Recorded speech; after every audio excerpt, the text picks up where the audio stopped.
the 90s, automakers had this ridiculous truce, a promise to not outgun each other on horsepower numbers. But behind the scenes, everyone was sneaking around that agreement, building cars that could make more power with just the twist of a knob. But there was one manufacturer who was focused on something much more pure, and it was just the sensation of driving. And that is how we got the NSX.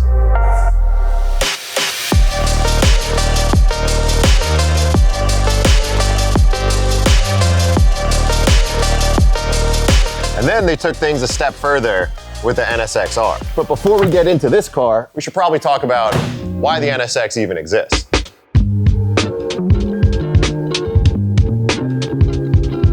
In the late 1980s, Honda had been conquering F1 with their championship-winning engines and Ayrton Senna behind the wheel, which helped them build a reputation for precision engineering. But the company wanted a halo car. They wanted to prove to the world that Japan was not just about building economy cars, but they could build a world-class exotic. Honda leadership tasked the team with building a car that could take down Ferrari, not just in price, but in engineering, reliability, and performance. Internally, it was positioned as a supercar that didn't punish you. And in the early 90s, literally every Japanese automaker was making their own halo car. But Honda was the only one that stuck with a naturally aspirated motor strung out to its absolute limit. See, there was a gentleman's agreement that every JDM auto manufacturer would not exceed 276 horsepower. But at the time, there were cars like the FD-RX-7, the Toyota Supra, the R32 GTR, and the Nissan 300ZX. And those all had turbo variations that you can literally turn up the power by just adjusting the boost. And obviously tons of aftermarket support. But Honda decided to stick with a naturally aspirated engine, something that was already on the ragged edge of its performance. 276 horsepower out of a 3-liter V6 with an 8,000 RPM redline and titanium connecting rods. They were not chasing numbers, they were chasing response. That's why looking back on these halo cars from the 90s, the NSX is regarded as the slowest one. But because of everything else I'm going to tell you about, it's why it is arguably the most unique and now the most sought after of the bunch.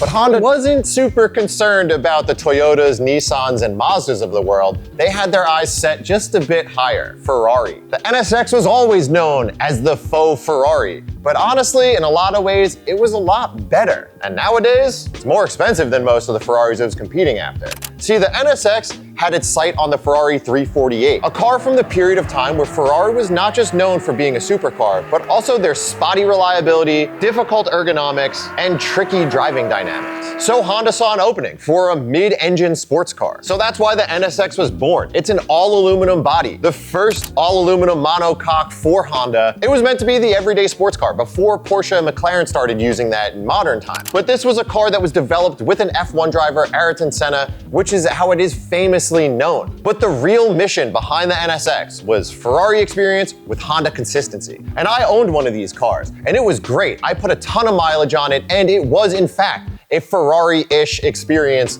with Honda reliability. But you know where that is all kind of broke?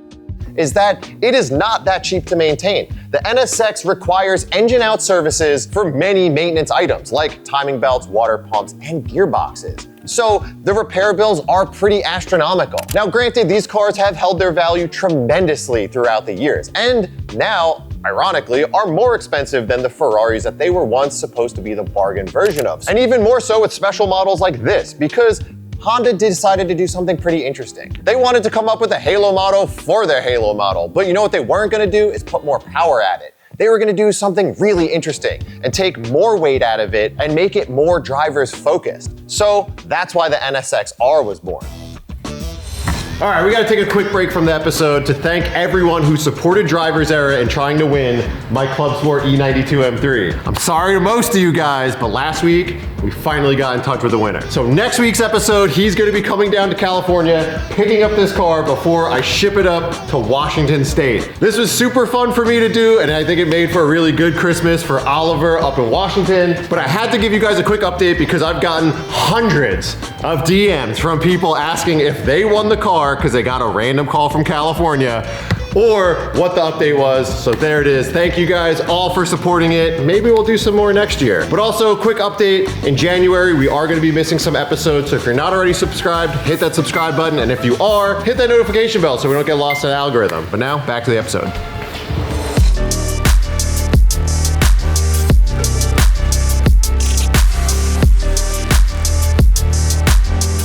NA1 NSX-R. This is known as the anti-numbers car because when you read the specs of this car, it's not impressive. 276 horsepower, 2,700 pounds, 0 to 60 in 5.5 seconds. It was not a journalist's dream of specs. Instead, it was focused on the thing that you had to really put into words, which is the driving experience.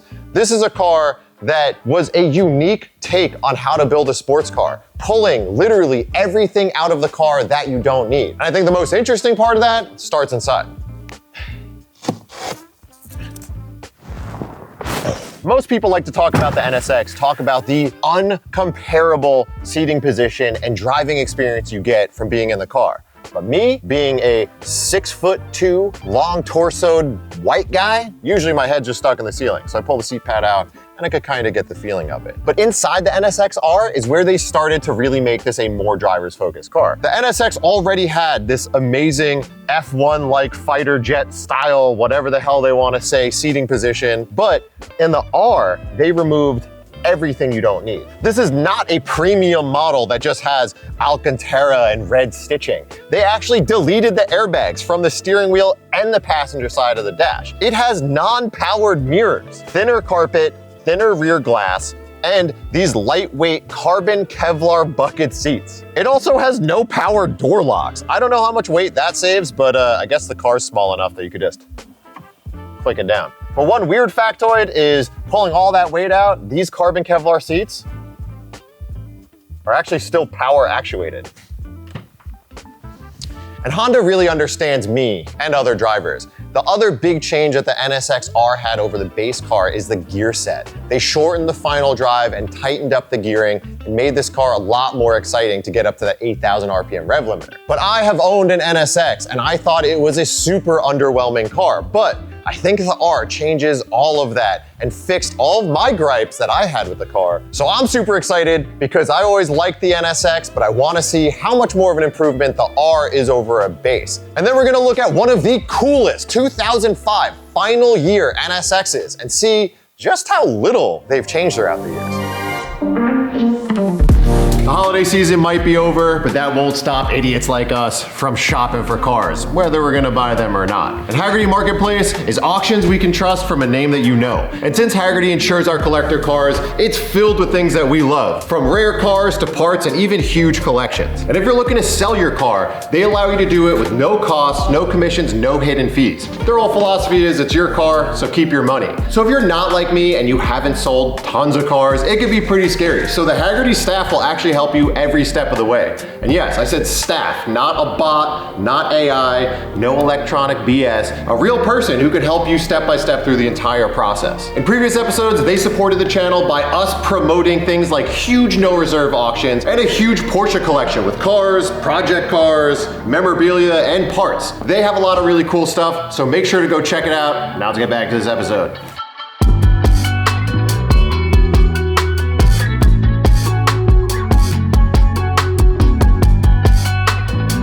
This car actually belongs to a friend of mine and he's gonna be selling it. So if you're interested in buying an NSX-R, I'll put his Instagram handle or contact information down below and you can hit him up and talk about it. But this is an exceptionally rare model of the NSX-R because it's black. They only made 450 NSX-Rs, never available in the United States. And I think Honda understood all the shortcomings of the NA1 NSX because I won't be the first one to say that the NSX is a lot of things. It's practical, it's reliable, it's an easy car to drive. But the one thing it's not is exciting. And when you're talking about building a supercar, exciting is probably the most important part of that because when you're buying a car like this, you're not exactly looking for something that checks all of those boxes first. Sure, you want the car to be reliable and practical and drivable and all of that, but at the core of it, you're looking for excitement. But the NA1 NSX, especially the USDM model, to me was not exciting.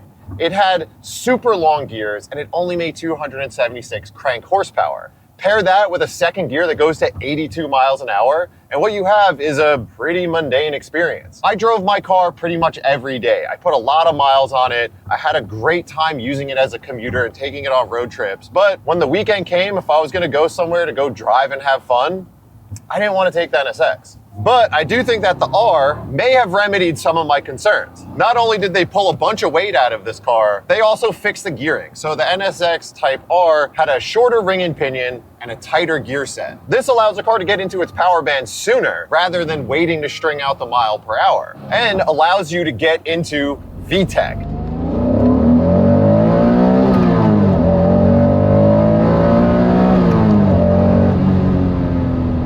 The NSX was one of the first cars to have VTEC, and if you don't know what that is, it essentially allows the engine to have two cam profiles, but without any sacrifice. Because a large camshaft car will have drivability issues, but what VTEC allows for is the ability to have a small camshaft that'll drive nice, idle nice, have low RPM drivability, but then actuate a second cam lobe and have a huge cam profile to allow more top end power and more drama. And that's why VTEC cars and the NSX have a great sounding induction noise.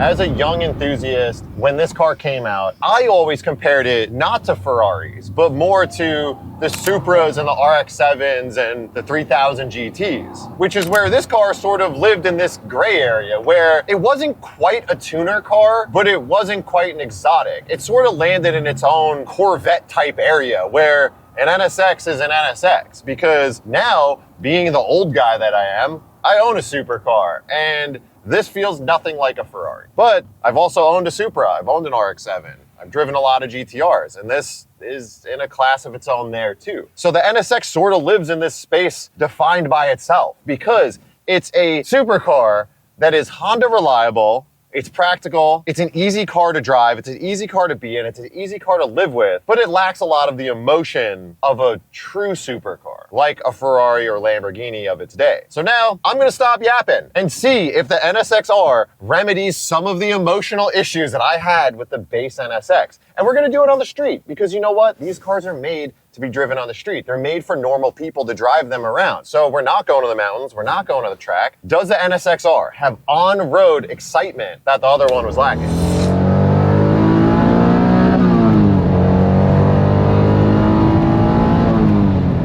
So after a couple pulls and driving this thing around town a little while, I would say it remedies a bit of the issues that I had with the NA1 NSX. The shorter ring and pinion and the tighter gear set definitely makes the car feel a bit more lively.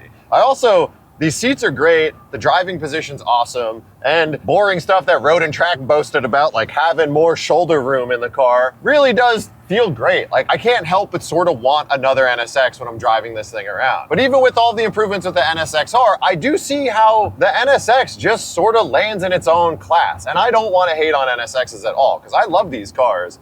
But I said it when I did the C8 video, where the base, the Z06, and the ZR1 all sort of live in their own class. And I think the NSX is exactly that, because you're not getting Ferrari or Lamborghini excitement out of an NSX, but you're also getting something that looks a bit more special than everything else that you would compare it to, especially when it came out. I don't think there is a black and white answer. And I think the NSX is an amazing car. And I guess Honda did too, because they decided to not change it for nearly 15 years. So our neighbor at the shop has an incredible 05 NSX. Let's go check it out.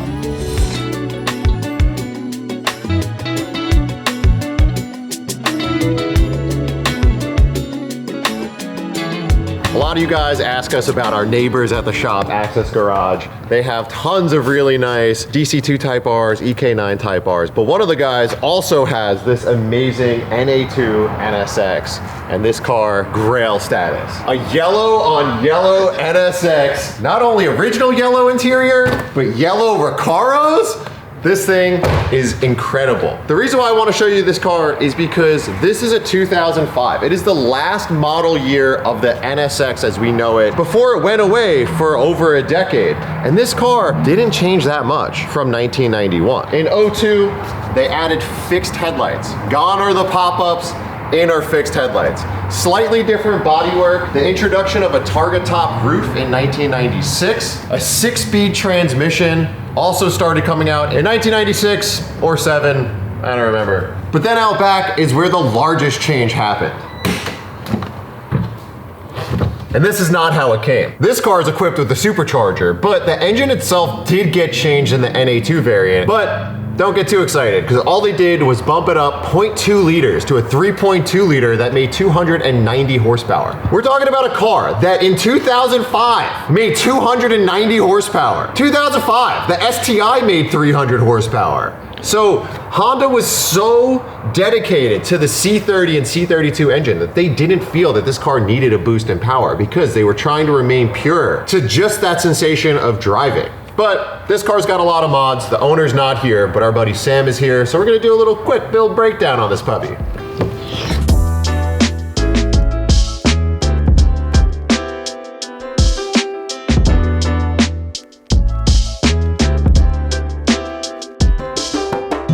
This is my buddy Sam from Access Garage. He's helped me out behind the scenes on a couple projects. Yep. But everyone always asks about your shop. So what do you got here? It's just car storage. It's our man cave. That's all it is. They don't do work for customers. They don't build customer cars.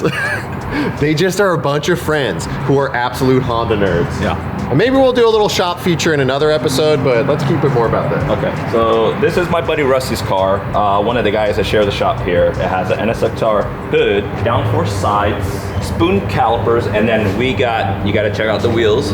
Yeah, these are crazy. We had it custom made. We cut up a set of 17-inch CPRs front that we bought from Danny, JDM Wheels, and had Lee, Chamorro Boy, hacked it up into a 3-piece to make the fitment on it. Because it has to match its little brother. Yes. Which is crazy. Other interior mods, and this car I believe is like 1 out of 30 something, yellow on yellow. So this yellow Recaro is out of a DC2 Type R. So these were never available in the NSX? Not in the NSX, okay. No. So we bought rails and we put that in because it kind of flowed with it. Same thing with Little Brother. Nice. Yellow on yellow. And then this is something that I've never seen on an NSX. I'm curious to know what you guys out there think. AP2 S2000 VTEC Swan Neck. And we hacked up stock wing to make the end caps here to fill in the void. And then what's going on under the hood? It's a supercharger, Comptech supercharger. We kind of kept it period correct. That's what Rusty wanted, and it's all piggybacked and everything. No aftermarket management or anything like that. Wow, what type of power do you think it makes? I forgot what it bumped Probably up like 400. No, I don't even think it's that much. No? I think it's like 350. Wow, you go through all that, put a supercharger on it, makes 350? But it makes the car more enjoyable to drive. Yeah. That extra 50, 60, whatever horsepower it put out. And also the NA2 NSX with the 6-speed got rid of the USDM 5-speed crappiness and added a quicker ratio box and stuff, which already was a huge improvement. Yeah, picks up real good. This car with the supercharger is a really fun car to drive. Yeah. It's not too much and it's not too little. The other thing that's really cool about these, I don't know how to take them off. Oh, the Targa top? Yeah, let's do that. Yeah, we're gonna do it. Targa top. This is pretty sick. And I had a Mark IV Supra for a little bit, and I hated Targas, but the second you drive around with the Targa off, money. I'm gonna be honest, I f with the Access Touch so much, I'm gonna jock that Steve. What? The paint match rear view. Yeah. Oh, dude. I'm gonna jock that. I was gonna do that on the 360 and claim it my own. Because when we were kids, we'd always checkerboard our rearview mirrors as like a fun little thing. But the paint match is hot. Yeah. 360 is getting an Oslo mirror. That's so good.